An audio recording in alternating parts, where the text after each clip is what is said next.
aquí en mi frutería, Frutería Belén, en la Ronda de Monte Alto número 26, cerca de la Torre de Hércules, en La Coruña. Y nada, llevamos aquí casi 20 años ofreciendo frutas, verduras, esto es como un pequeño ultramarinos, tienda de barrio.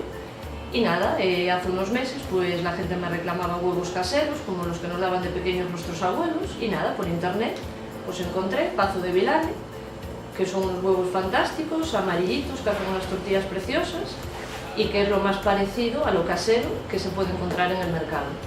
Tiene una relación calidad-precio genial y la distribución y las chicas de la empresa son fantásticas.